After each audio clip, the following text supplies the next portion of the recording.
ऐकलं तर कळेल आणि कळलं तरच तर वळेल. स्टोरी देवो भव.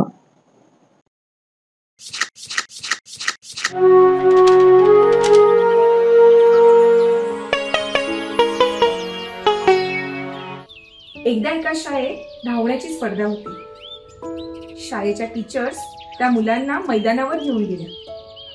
त्या क्लासमध्ये 50 मुलं होती. त्या टीचरने 10-10चा ग्रुप बनवला. त्यातून एक जणांना सिलेक्ट केलं आणि बाकीच्या सगळ्यांना पुन्हा क्लासमध्ये पाठवलं. आता या 5 जणांमध्ये त्यांनी फायनल घेतली. 1, 2, 3 असं म्हटल्यावर ती 5ही मुलं धावायला लागली. आणि मग त्यातून टीचरने फर्स्ट, सेकंड आणि थर्ड असे 3ही नंबर लिहून घेतले आणि त्या 5ही मुलांना पुन्हा क्लासमध्ये पाठवले.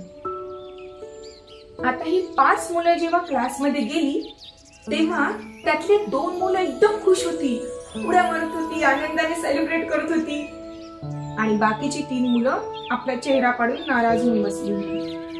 मग क्लास मधली जी बाकीची मुलं होती ना, ती त्या 2 मुलांकडे गेली कॉंग्रॅच्युलेशन्स करायला आणि म्हणाली, अरे वा, तुम्ही दोघे तर जिंकलात, कॉंग्रॅच्युलेशन्स, मस्त हा.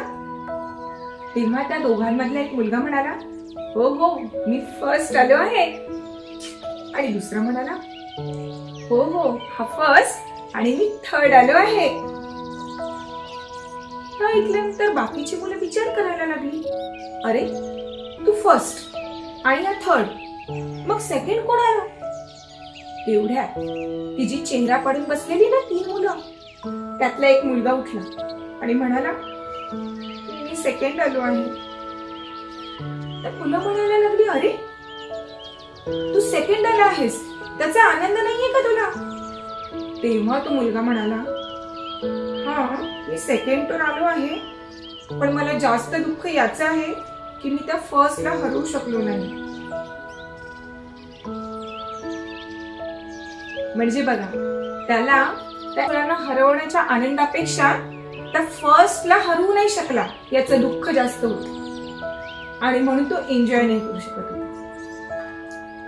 आपल्या बाबतीत पण असंच होतं. आपल्याकडे पण अशा बऱ्याचशा गोष्टी असतात, खूप चांगल्या गोष्टी घडत असतात. त्याचा आनंद घेण्यापेक्षा आपल्याला ती एक गोष्ट नाही मिळाली ना, त्याचं दुःख जास्त असतं. जर आपण त्या गोष्टीकडे बघत राहिलो जी आपल्याला मिळाली नाही, तर आपण आहे त्या गोष्टीचा आनंद कधी घेणार? म्हणून ज्या गोष्टी आपल्याकडे आहेत, ज्या चांगल्या घडतायत, त्याचा आनंद घ्यायला शिका, त्याचा उपभोग घ्यायला शिका. नाहीतर त्याही कधी निघून जातील